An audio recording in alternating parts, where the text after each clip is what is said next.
Aloha and welcome to episode number 11 of Hawaii Farmers Series.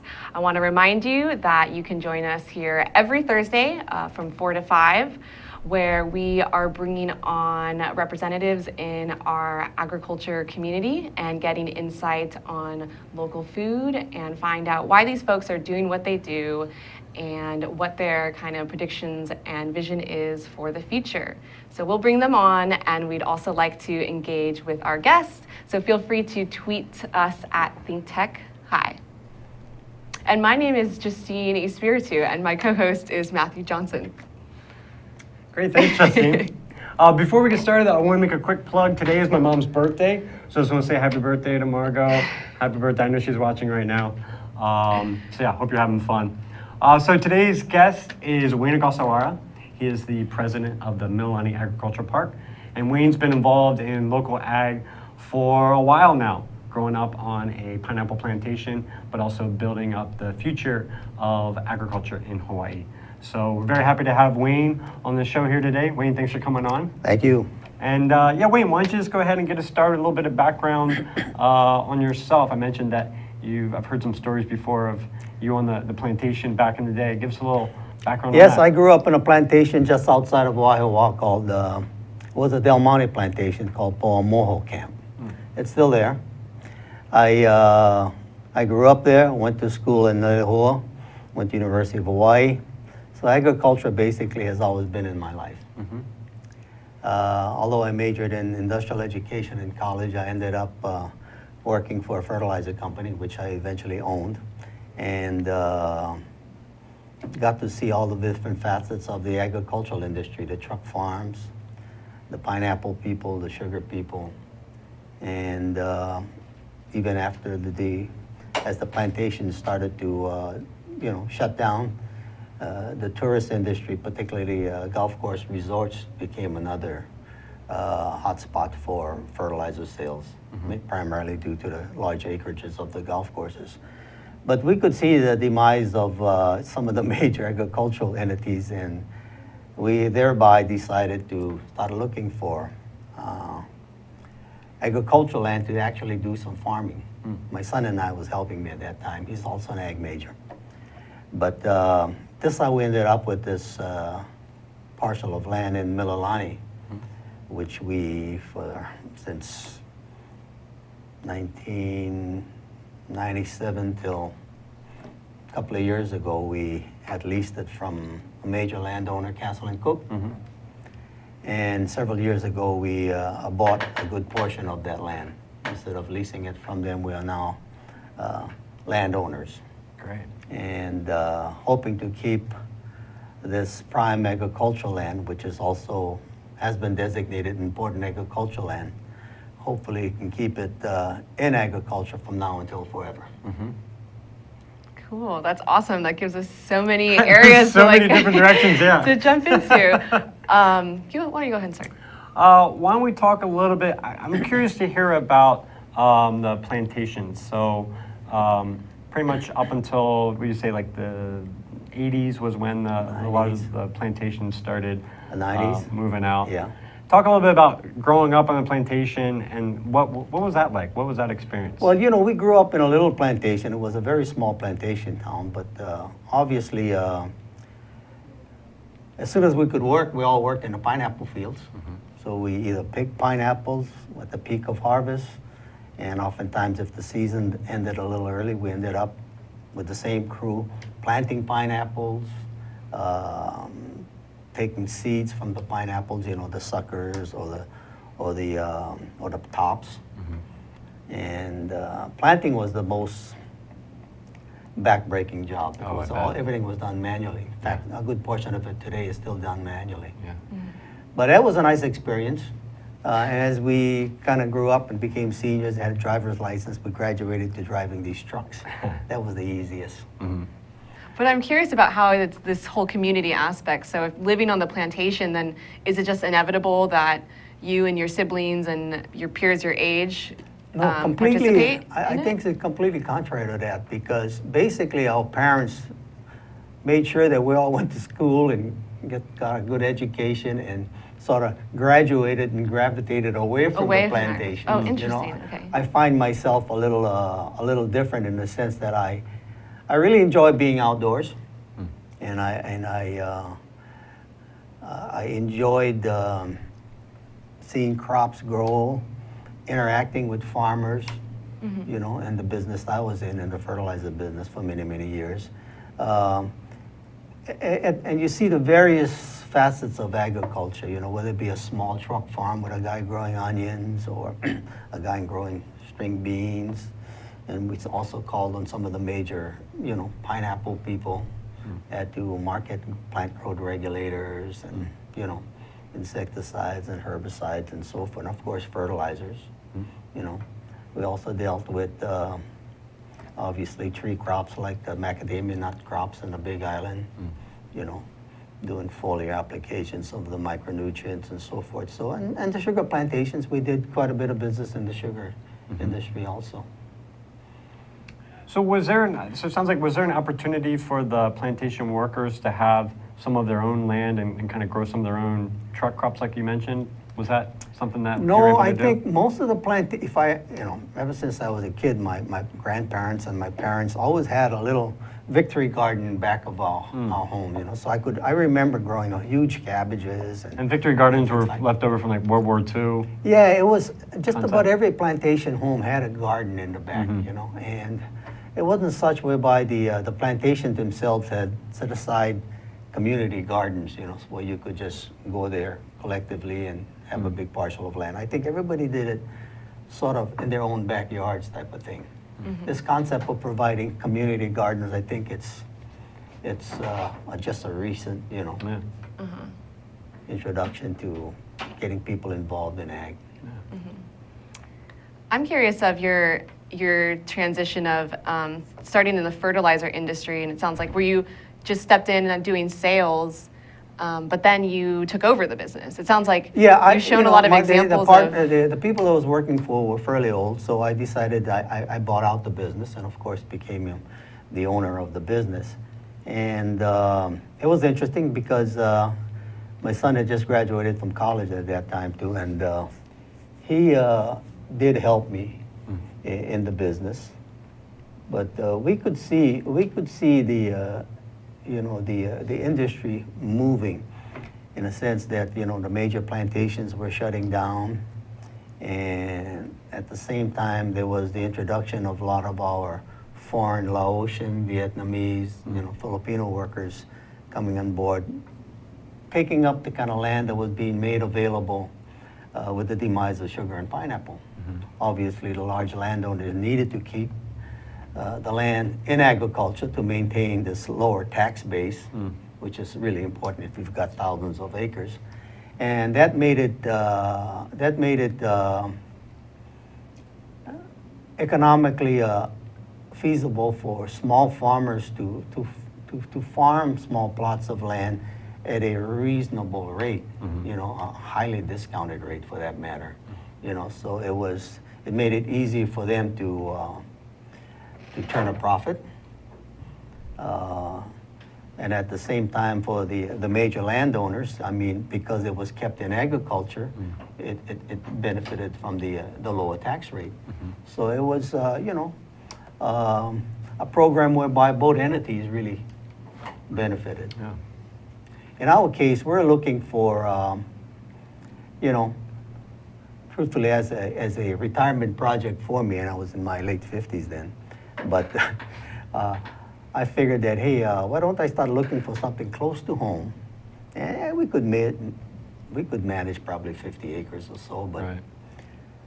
the only thing that was available, we checked to all of the major landowners, Castle and Cook, I mean Schools, Campbell Estate, I mean Robinson Estate, all of the big, nobody had these small acreages for you. The only thing that was available and to us would be most feasible was, and water was readily available. It was close to where I lived, which was in Mililani. So we ended up with well over 500 acres of land to manage. Wow. So you know. 50 acres was what you were looking Yeah, for and just we ended your up with family? 500. And unfortunately, the land was also used to accommodate small farmers in a sort of unorganized way. So there were a lot of squatters there. Oh, wow. So we spent a number of years, obviously, evicting a lot of people, and at the same time trying to maintain those that were serious in terms of, growing crops. And so how was that vetting process? I'm curious. It was a very costly project. We probably spent well over $250,000 on legal fees. Wow. Yeah, to get everybody So evicted. through the evictions and Yeah. get people off the property. Yeah.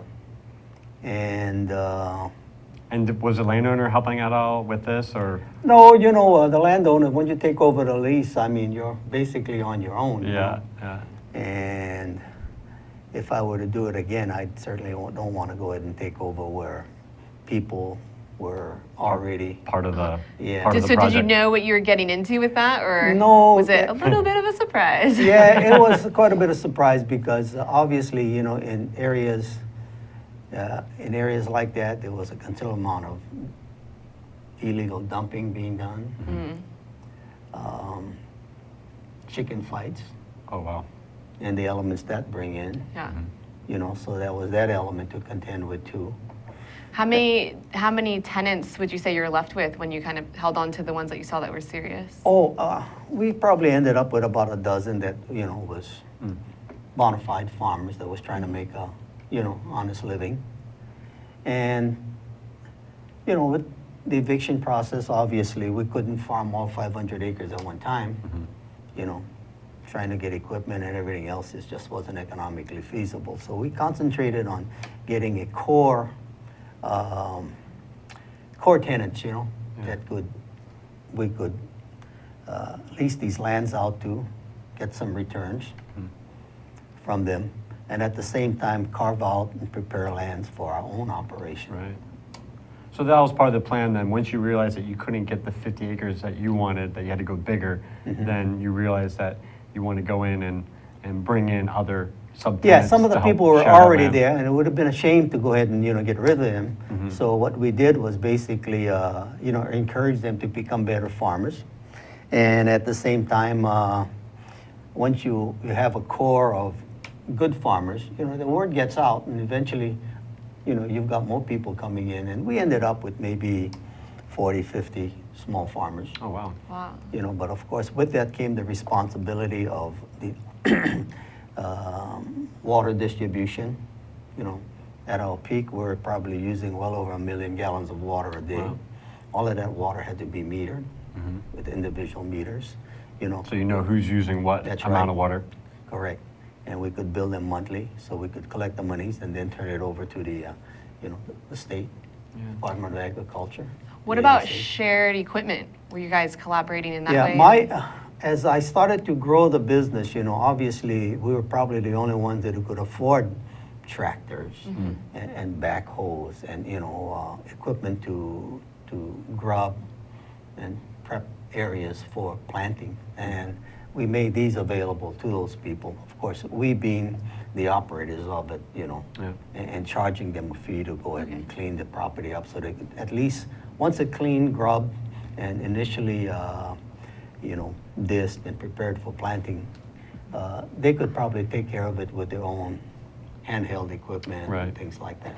So you're providing that service for the tenants on there to help them kind of Yeah, it's initially always, get started. That's right. It's always been the case that, most of the farmers have, today's the tractors are so expensive that, I think in any kind of agricultural park situation, I think there need to be an anchor tenant or landlord or whoever there to go ahead and have these things available for them.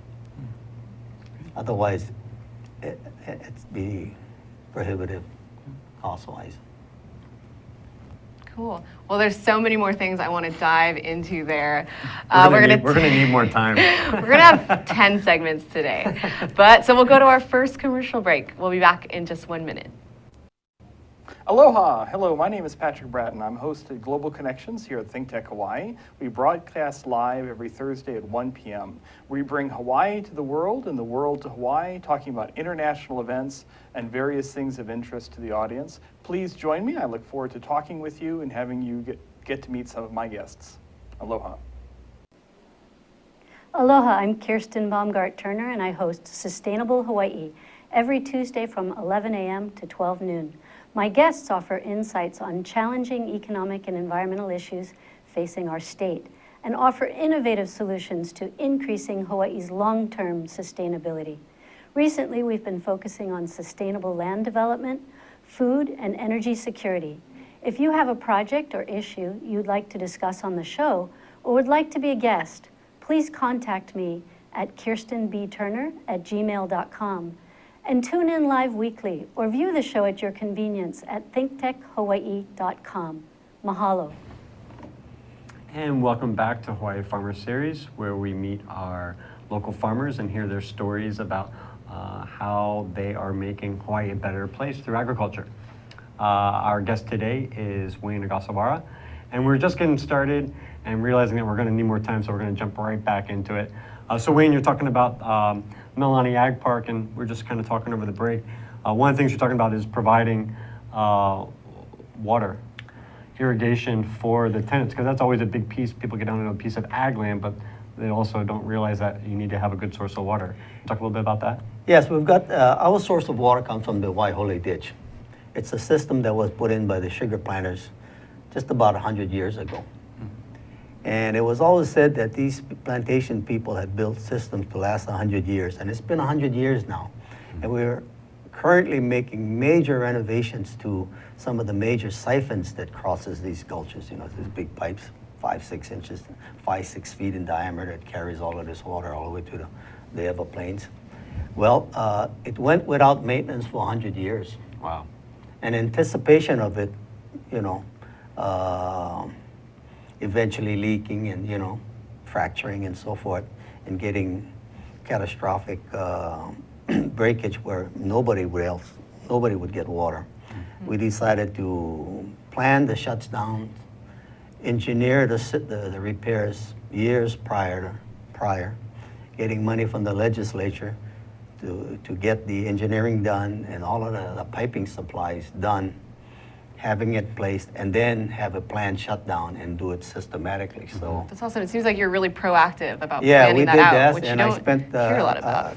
quite a bit of time on the legislature trying to get millions of dollars allocated for this. I'm so curious about how that went. Was that an easy road, or were they receptive to the Oh yeah, fact, they were you know, very receptive, because this Waipahu ditch water not only supplies Mililani, you know, and the agricultural park, but it also supplies, it goes past Mililani to the Waikele Gulch and goes to the Kunia Plains, where this is where most of the central part of Oahu is our breadbasket agriculturally. You know, we've got all of the seed corn growers, you've got large farmers like Larry Jeff there.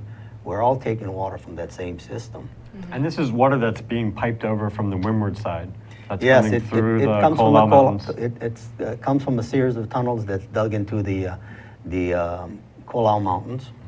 You know, it's big enough where you can drive a truck through. I've been in there. Oh, wow. And I call it, we're using basically prehistoric water. It's rainwater that hits the Kolau Range and filters down through all of these rocks and, you know, and soil. And it comes out, I mean, it's clear as clear can be. But obviously it goes out in an open ditch, and then where it crosses the gulches and ravines, it's in large pipes. So it's basically good potable water, but because it's transported in an open ditch, it's not potable by the time it gets to us. But it's about as clean as you can get. Good for irrigation. Yeah. And the good thing about it, for us, we require no energy to pump our water and use it for irrigation. It's all gravity flow. Wow. And we've got enough pressures throughout the system whereby you don't have to spend any money on energy. All we do is maintain a series of sustaining valves so that the pressures can be kept at you know, reasonable pressures, so they won't fracture the irrigation system. Wayne, let's talk a little bit more about the park itself. So there are other ag parks in the state most of them are typically run by the state itself, Department of Agriculture. What, explain a little bit about like why would somebody want to come and farm at your park instead of going somewhere else? What are some of the advantages? I look at it this way. Number one, we've created a very, very secure and safe farming environment. We've got natural borders, 2 major cultures, and we, of course, are insulated by the homes because we farm right up adjacent to these homes.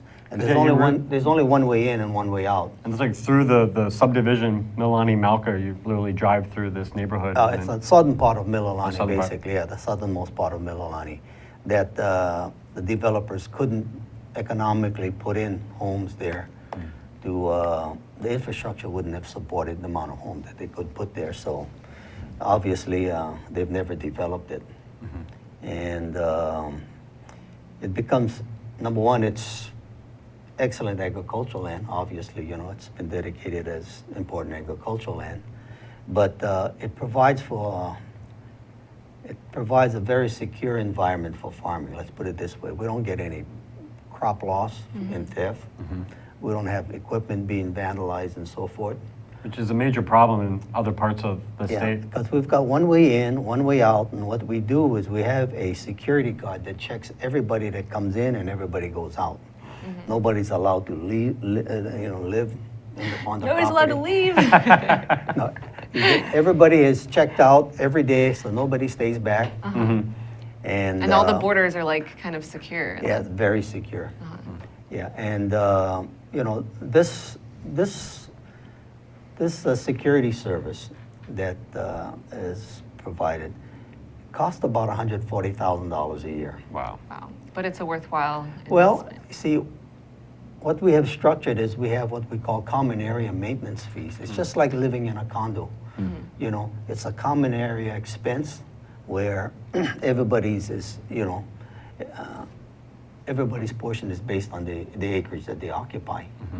Likewise, the maintenance of the irrigation system, maintenance of the roads, you know, the dust, the mud mitigation, you know. So but we live in a community whereby, you know, on a rainy day, every vehicle has to have their tires washed before they go out. We've got racks to wash tires. To make sure you're not Off the chucking top. mud off That's into right, the 'cause neighborhood. we just need to be good neighbors, you know. That's awesome. I'm really fascinated with that transition from the plantation into this ag park of, you know, trying to establish those kind of standards and, you know, be the idea of trying to be a good neighbor to the residents around and these protocols that you have to create to make a Yeah, safe farming and in an successful urban area is a different animal in itself in the sense that you really need to be sensitive of your neighbors, you know, rightfully so. You know, we've got policies where, you know, you can't go in this day area when you've got Kona winds blowing the dust back into the homes, nor can you really start your equipment up at 6:30, you know, particularly on a Sunday morning, you know. Right. I mean, all of those things require, you know, the management of the ag park to tell the tenants, you know, these certain things you can and cannot do, you know. And, Do you find that easy to manage that? Or? it's easy to manage your tenants. The ones that's very difficult to manage are the homeowners. Right. Oh, okay. Because each one of them, and we've probably got homes that border probably close to 100 homes that would border Right. the northern part of the property. And each individual homeowner's got a different take as to what his backyard's supposed to look like. Ah, So that makes it a little difficult in terms of pleasing them. Obviously, we need to maintain fire breaks. We need to maintain waterways to take away water in case of, you know, like a major rain event. major rain event like we had a couple of months ago. You know, things like that have to be maintained. And those things are all done in cooperation with the Natural Resources Conservation Service.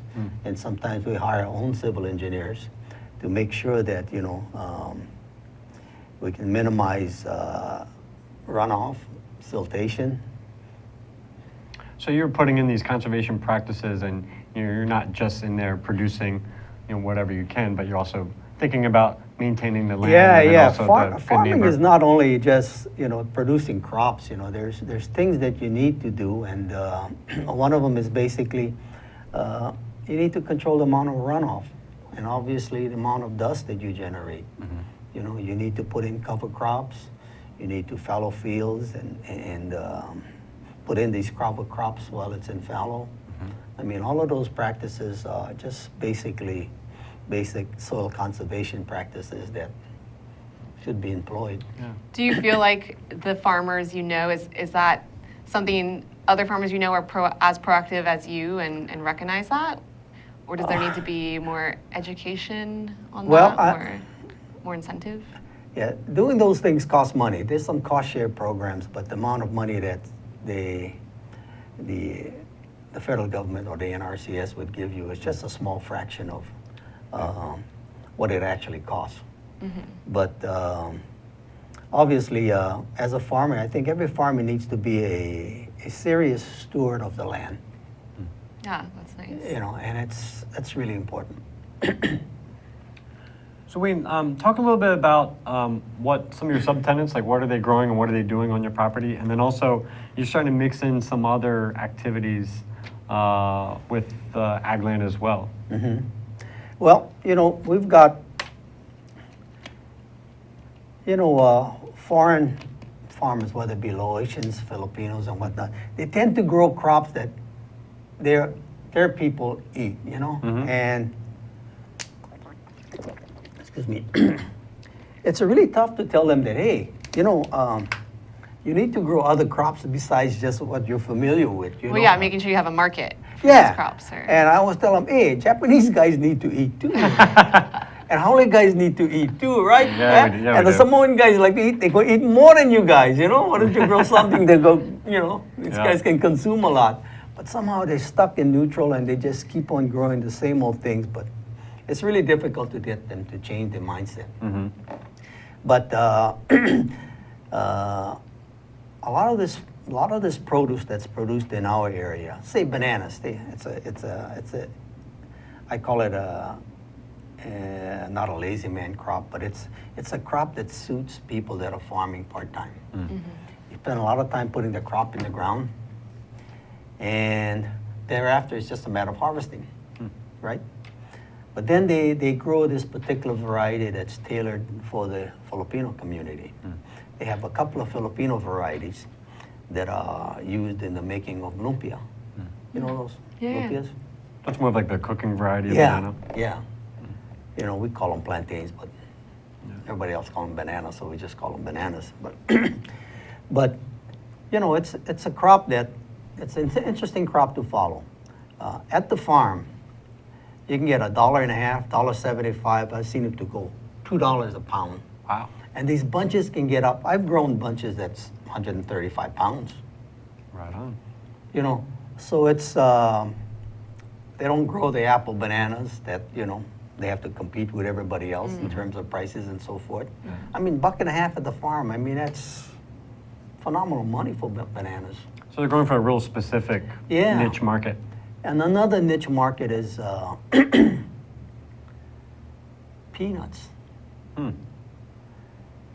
Fresh peanuts. I mean, it's sort of a seasonal thing, but it can bring in good monies too. Wow. You know, and you don't see others growing peanuts. You know, not much papayas. There's some aquaculture on the property. No. We used to have a koi operation, but it was basically ornamental kois that was grown out here in, you know, on a farm, and it was shipped out throughout the country. Cool. We're going to take another quick break, and then we're going to come back to this. I'm really interested to hear, one, your kind of influence and suggestions of what folks should be growing, and yeah, more detail about that. Okay. Thank you. Aloha, my name is Kawi Lucas. I am the host of Hawaii is My Mainland, here every Friday on Think Tech Hawaii at 3 p.m. I invite people who are doing interesting and inspiring things in our community to help us keep it local and keep it real. Tune in any Friday, 3 p.m. And also available on our YouTube channel and my blog, kawilucas.com. Hawaii is my mainland. Aloha. Aloha, my name is Reg Baker, and I'm the host of Business in Hawaii with Reg Baker. Business in Hawaii is a program that is positive stories about business in Hawaii. We're tired of hearing the negativity and why it's the wrong place to have a business. We talk about the positive reasons for having a business in Hawaii and how to be successful. We broadcast live every Thursday at 2 o'clock. We look forward to seeing you. Aloha. Aloha, and welcome back to our final segment of today's episode of Hawaii Farmers Series. I'm your co-host, Justine Espiritu, and today we have my co-host, Matthew Johnson, and a brief introduction of our guests before we jump back into it. Yeah, so we have today Wayne Ogasawara from Mililani Ag Park talking about all of his experiences growing up on a plantation and also developing an ag park in Mililani. So Wayne, we were just talking again over the break. Another project that you've been involved with outside of just the ag park is the Waipahu Festival Marketplace. Give us a little background on that. Okay, the Waipahu Festival Marketplace is the money-making arm of the Waipahu Community Association, of which I have been the board president from its inception or resurrection in the year 2000. So I've been involved with it for a while. You know, with the demise of Oahu Sugar and, you know, there was another core business in Wipeout called the Arakawa store. You know, with the shutdown of the sugar business, everything else in the Waipahu core area just dwindled and, you know, it became a ghost town. Well, the city, through monies from HUD, Housing and Urban Development, had gotten community development block grant monies to economically resurrect these areas that has been devastated with the shutdown of, you know, sugar industry. So the Waipahu Community Association was reactivated. Obviously, I'm not a resident of Waipahu, but my business was located in Waipahu. But I was asked to sit on this board and this organization to provide the agricultural type of input into this particular community association. And because this community association was going to be formed to reactivate the community, obviously, but using this HUD money to actually purchase this old marketplace called Bigway Supermarket, which was the major shopping complex in that area. So we had monies to purchase that particular property, renovate it, and turn it into a job training center and a business incubator, primarily catering to the small farms that have sprung up throughout that area, the Kunia, Mililani, even the Wailua area. Prior to that, they were taking all their produce to Chinatown. So what we created was, we created an upscale farmers market whereby the facility is air conditioned. We've got another adjacent warehouse space alongside of it to give them support in terms of their storage and all that kind of stuff. And obviously, we've held classes in terms of, you know, financial literacy and all this kind of stuff for them, and put them in an incubator, cultivate them so that they could become successful business people. Awesome. So this kind of sounds like the food hub idea of this kind of collaborative space that you're not only giving them retail space, but also the business training and that kind of support. Sure. And we continue that. That's our mission till today. And here's a picture of it on the screen right now. And There's Wayne. yeah, I was just there this morning. Matt wanted a picture of it. This is That's from what this it morning. is. Yeah, he's You're really eyeing up that woman there. What are you doing? But yeah, it's this particular vendor is really a model person. When I first introduced them to you know, becoming a tenant here, they're Laotian. They happen to be a good friend of one of my farm workers. And they were living out in the Wailua side, out in the farm. living in a shed, you know, and had kids and so forth. And we told them about this marketplace, get their names in there first, sit in on some of these classes and so forth. And after a number of years, you know, these people have expanded their farm. They bought a home. Wow. They're not living on a farm anymore. So it's one of those real success stories that I'm kind of proud of. That's a great story. You know, yeah, we've taken people out of the fields and into, you know, communities. That's amazing. I mean, I love to hear that kind of success story where it's not like they had to give up their business and what they were doing and go work for someone else, but you guys really enabled them to kind of continue their own self-sufficient, their own project and stay kind of in charge of that and in charge of their livelihood, which is amazing. And the other thing about this particular project is that the rent that's generated from this marketplace is enough to fund our community association. We've got an executive director, we've got staff, we've got a large classroom. I mean, and we can support ourselves without feeding off of grants. Yeah. So was this an instant success, bringing in all these tenants in this market, or did it take some education to bring people there to start shopping there? No, we found that it was quite easy to fill, you know, the about 20, you know, spaces that we've got. It's just a matter of finding the proper mix. That was the key thing to it. People bringing in different products. Yeah, we couldn't have everybody just selling vegetables, for example. You know, they'll compete to such a degree, but they all fail. So we needed to find a happy balance. You know, so we've got we've got people that sell fresh fish. We've got Filipinos like pork, so you've got somebody that sells pork. You know, we've got. And when can you shop here? Is this 7 days a week? 7 days a week. Wow. And what are the hours? They open at 8 and they close at 6, I believe. And so does this also have its own staff, or do the farmers themselves kind of staff? I've got a property manager. I evaluate all the leases, and we've got security people that go there, particularly in the morning, because they all bring their cash in, and in the afternoon they take their cash out. We've got that. We've got garbage service every day. It takes out trash every day. We've got a full-time janitor on staff, so we've got clean bathrooms, clean floors. We've got pest control operators that take care of all of the pest problems. We don't have fly problems. We don't have rodent problems. That's what I really like about this marketplace. If you go in there, you feel like you're at a real Asian market that's open all the time. You go in there and it feels like it fits the community there in Waipahu.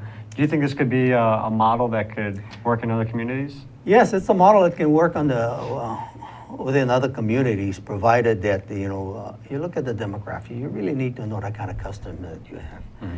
You know, like the kind of observation that I've made a long time ago. You look at the typical shopper that comes into the Waipahu Festival Marketplace. They never shop and require huge bags like my wife does when she goes shopping with a big cart. But She just loads up. yeah, they tend to come in on a daily basis, Yeah. picking up a little bit for that evening. I mean, that's the Oriental way. So That's how they do it in the style backcountry. Right. Yeah, so we figured, hey, don't even think of carts. They'll just get in the way. Right. You know? So, in other words, it's tailored to it. Another Yeah. good example is a guy sells pork. I mean, on a given day, I mean, he can go through 8, 10 entire pigs. They're about 125 pounds. You know, a market-sized pig.